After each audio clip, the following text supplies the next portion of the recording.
Halo, kembali berjumpa dengan saya Hirsman Arif, masih dalam Rocky Gerung Official. Nah, kali ini saya akan mengajak Rocky Gerung ngobrol tentang skenario COVID yang katanya menurut skenario dari Menteri Perekonomian akan selesai pada tahun 2021. Nah, ini Bung Rocky, ini ada satu model nih yang baru saja disampaikan oleh Kementerian Perekonomian dan itu dilansir oleh CNBC. Katanya begitu, selesainya tahun 2001, asumsinya awal pertama 2001, 6 bulan dibagikan vaksin, dan kemudian selama 6 bulan berikutnya itu diberikan vaksin, dan pada akhir tahun 2021 itu akan selesai COVID di Indonesia. Ini kabar baik atau kabar buruk menurut bagi kita? Ini kabar bohong. kok langsung begitu kesimpulan? Bohong karena iya, karena orang yang pernah belajar ya sebut aja logika, reasoning, algoritma atau modeling secara sederhana tahu bahwa model itu dimaksudkan sebagai pedoman pembuatan kebijakan. Sebagai pedoman aja tuh. Oke. Karena itu mesti ada semacam pembanding tuh. Apalagi dalam soal COVID ini. COVID ini kan sifatnya pandemi. Berarti mesti ada pembanding model dengan negara lain. Yang kira-kira mirip kasusnya tuh. Nah, kalau Indonesia bikin modeling sendiri, itu artinya Indonesia akan mengcontain model itu supaya bekerja demi keuntungan politik tuh. Kan orang akan ketawain tuh. Misalnya, kalau modelnya 2021, itu artinya pemerintah akan mengontrol vaksin yang masuk ke Indonesia supaya hanya fit and proper dengan model ke 2021. Sekarang kita tanya, vaksin apa yang akan dipakai oleh pemerintah hari ini? Pemerintah nggak bisa jawab. Lalu kenapa ketidakmampuan menjawab itu dimasukkan ke dalam model? Kan ajaib. Lain kalau pemerintah tahu bahwa yang kita lakukan vaksin itu akan berhasil. Nah, kita tahu vaksin itu sampai hari ini itu jadi bahan debat. Karena ada proses tes yang ternyata keliru. Karena ada percepatan mutasi gen, karena dia bereaksi lebih cepat dari si vaksin. Kan semua soal itu harus dimasukkan sebagai varieties di dalam modeling itu. Nah, varieties ini, variasi-variasi ini kan nggak mungkin hanya berlaku buat Indonesia. Jadi akan diketawain orang kalau situasinya pandemi, Indonesia bikin model yang lokalnya itu sebatas Nusantara. Itu dari segi pengertian modeling kondisi pandemi ini udah keliru tuh. Apalagi kalau ini dijadikan pedoman untuk membuat kebijakan. Ya. Sri Mulyani akhirnya harus turunkan kartu trufnya. Dia bilang Indonesia sudah memasuki resesi. Artinya Sri Mulyani menegur model itu. Ini model itu buat apa kalau kita resesi? Jadi seluruh model itu tidak memasukkan faktor resesi. Jadi Sri Mulyani sebetulnya dengan sangat kurang ajar memberitahu pada presiden, itu buang tuh model tuh, pindah jalan pikirannya, ini resesi tuh. Padahal presiden bilang kita masih punya 2 minggu untuk resesi. Sri Mulyani mendahului. Jadi saya bisa baca pikirannya, dia kesel dengan cara berpikir teknokratik yang diimbuhi dengan kepentingan politik. Kalau mau teknokratik aja. Bikin model itu adalah kepentingan teknokratik. Tapi kalau dia mau diarahkan dengan variabel yang terkontrol, dengan yang disebut orang-orang pinter itu berarti berbahaya untuk kepentingan proyeksi itu. Jadi saya anggap perkelahian istana ini akan mulai lagi setelah Sri Mulyani mendahului presiden. Kalau sopan santun mestinya Sri Mulyani tunggu 2 minggu baru dia umumkan resesi, karena presiden bilang kita masih bisa menolak resesi dalam 2 minggu ini. Sudah dibilang, aluh nggak usah ngomong deh, gue lebih tahu nih. Kira-kira begitu kan Sri Mulyani bilang kan.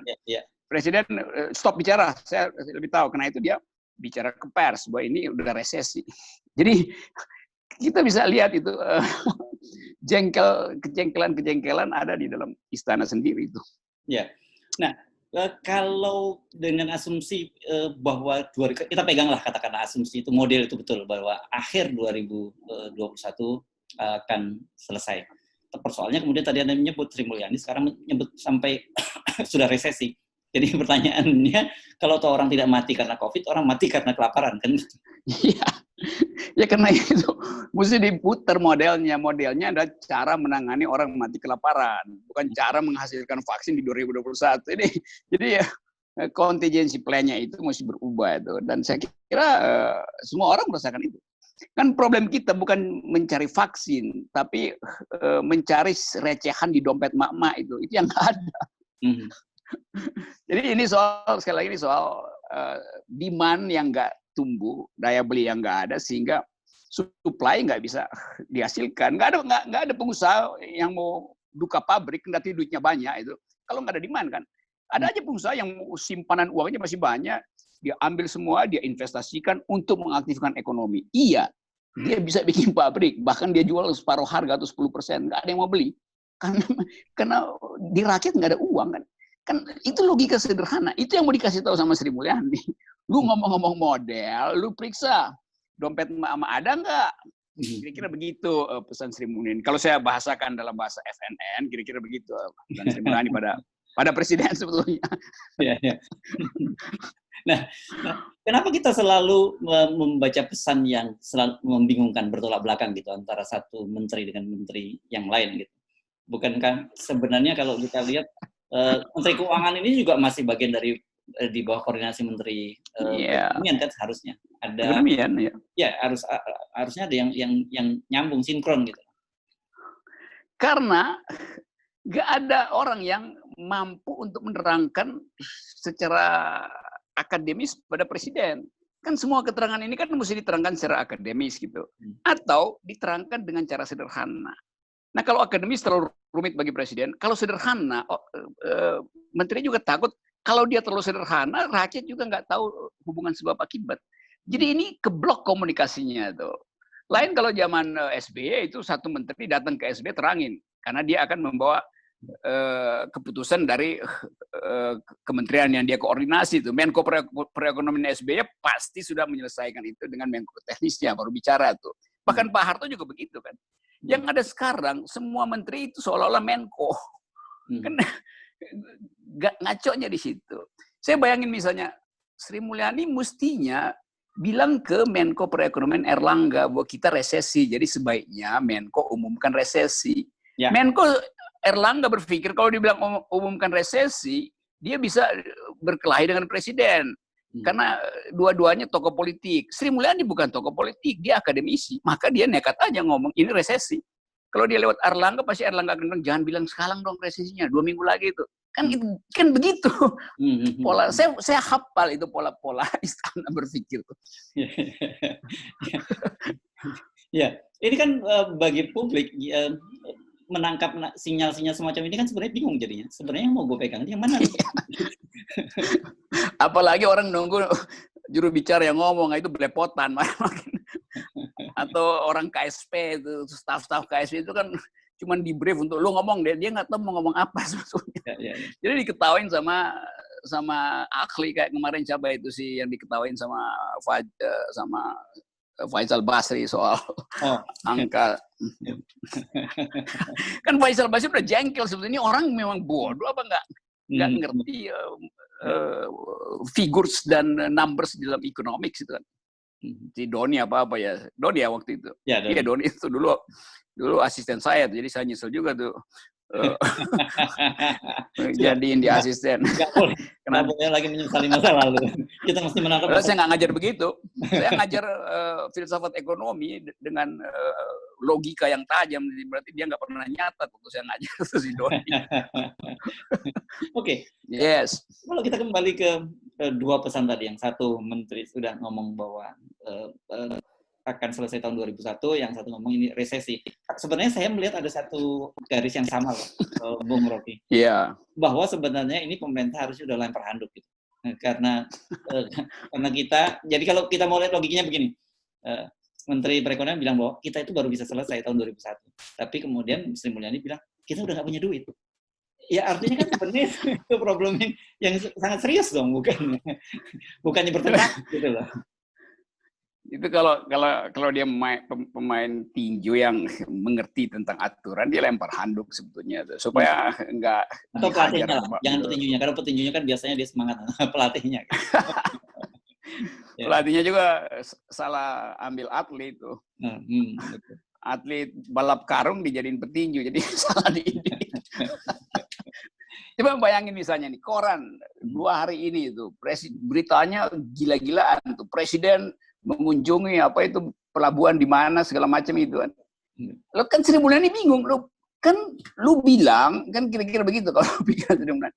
Lu bilang supaya fokus pada kesehatan. Sekarang you mau resmiin atau nambah input supaya dipercepat pelabuhan yang di Subang apa mana. Kan Sri Mulyani bingung juga kan. Jadi coba bayangin kebingungan Sri Mulyani. Terus saya selalu ingin menggambarkan kebingungan menterinya tuh. Karena sinyalnya itu berbeda dengan tindakan. Jadi presiden mungkin dia udah pusing nih. Kok nggak ada berita yang menggemparkan ya? Maka itu dia ambil risiko untuk pergi ke mana Subang itu melalui webinar apa-apa. Lalu nanti kita akan teruskan ini pelabuhan itu. Saya dengar di media itu. Lalu orang bertanya, itu mau bikin apa pelabuhan itu? Nanti siapa yang mau berlabuh di situ itu? Supply chain global terhambat mau ngapain? Memang ada bongkar muat di situ selama kan otaknya kan nggak jalan kan? Apalagi anggaran terpaksa mesti ditambahkan pada pembangunan infrastruktur pelabuhan. Itu berarti akan diambil dari dana COVID lagi kan?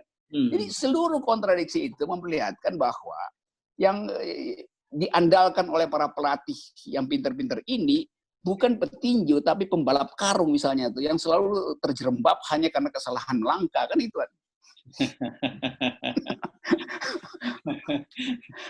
Ya, yang salah kalau gitu bukan petinjunya atau pelatihnya gitu. Yang salah promotornya dong. Iya, promotor mungkin nyesal juga tuh. Tapi ya bagaimana, investasi udah diberikan ya di promotor mesti jual tiket walaupun lewat calo. Ya. Tapi kembali ke soal tadi ya. Oke. Kembali ke topik bahasan kita tentang modeling yang tahun 2020. Yes. Menurut saya bagi rakyat sendiri itu akan ditangkap sebagai sebuah sinyal yang buruk. Jadi meskipun kesannya pemerintah ingin memberikan satu gambar yang bagus bahwa akan ada langkah-langkah konkret, tapi bagi masyarakat itu sinyal buruk. Ya karena tadi kembali lagi bahwa daya tahan masyarakat yang saya kira sudah mulai berat situasinya saat ini. Iya kan mestinya model itu dibikin sederhana, bukan sederhana modelnya, tapi tujuannya dibikin sederhana itu.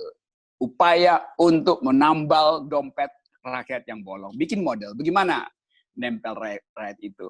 Dengan pendekatan kultural, dengan pendekatan ekonometri, dengan pendekatan politik, kan itu kan. Jadi rakyat ingin tahu kapan dompet saya ini bisa berisi lagi, kan itu. Jadi itu yang harusnya diberitahu pada rakyat. Kalau cuma bilang 2021 itu kalau kata ekonom John Maynard Keynes di waktu yang akan datang kita semua udah mati itu. Ini ekonom yang ngomong tuh. Jadi modeling itu dalam keadaan krisis itu nggak mungkin dibikin bulanan, itu mestinya mingguan model itu. Proyeksi 2021. Si COVID itu sekarang juga lagi bikin modelnya sendiri untuk bertahan dari vaksin. Yang namanya kemampuan mutasi yang dipercepat oleh si COVID. Kan itu absurd ini orang-orang pinter ini. Saya kira di istana ini orang mengkoleksi orang pinter dan mengkoleksi orang gila itu sama, bermukim di ruangan yang sama. Si kolektor orang gila dan kolektor orang pinter juga sama, ambisinya sama tuh. Gimana samanya itu? Ini dua-duanya mau mengatakan bahwa kami bisa mengatasi keadaan, radikalisme bisa kami atasi, dan problem COVID bisa kami atasi. Itu karena itu dua-duanya mengkoleksi, yang satu koleksi orang gila, yang satu koleksi orang pintar. Oke, tapi dalam situasi dan kita yang bingung apa pentingnya tuh. Ya. Dalam situasi seperti sekarang bukannya kita penting dalam situasi yang extraordinary gitu, kita memerlukan orang gila dalam tanda petik. Karena kalau cara berpikirnya linear saja sekarang sudah nggak bisa menyelesaikan persoalan. Kita perlu kegilaan dalam berpikir, itu bukan orang gila tuh. Kegilaan dalam berpikir itu semua orang harus ada dalam kegilaan berpikir itu, yaitu mencari solusi yang tidak berdasarkan variabel-variabel yang konstan dan linear. Nah, model yang dibikin itu variabelnya konstan dan linear. Artinya tidak dihasilkan oleh kegilaan berpikir, tapi pada kecemasan menghadapi ledakan problem. Jadi saya kira itu intinya tuh. Yang bikin model itu orang-orang panik atau sekedar karena dia disuruh, takut karena ada kasus yang menguntit dia, maka begitu disuruh bikin model dia iya aja tuh. Padahal kalau dia berakal sehat, kalau orang akademis, dia nggak mau tunduk pada perintah politik buat bikin model. Dia bikin model untuk diserahkan pada pembuat kebijakan, bukan diperintahkan berdasarkan kepentingan pembuat kebijakan, kan begitu. Ya. Relasi politik dan teknokrasi. Ya. Oke, jadi baik model maupun resesi ini terserah pada rakyat sekarang. Ini mau dipertentangkan atau dianggap linear gitu. Dua-duanya sebenarnya bukan kabar baik gitu. Bukan, karena kalau model di atas catwalk itu kabar baik tuh. Oke. Model yang lenggak-lenggok di atas catwalk, itu tontonan yang menarik. Ya. Kalau itu bentuknya gitar, bukan gitar Spanyol kalau model ya, itu dia mesti lurus begini. Karena saya dengar tadi modelnya itu katanya kurva W gitu ya, kurva W yang dia menurun, naik lagi dan kemudian kurva W. Ya. Kurva W. Ini beda dengan model yang Anda. Iya, kurva W itu why, what, when, who, dan itu nggak bisa dijawab. Oke. Dan saya kira bukan kewenangan kita dan juga bukan kewajiban kita menjawab. Biarkan pemerintah menjawab persoalannya, Bung Prof. Oke, kita serahkan pada Rupiah Monas. Terima kasih, Bung Rocky. Oke.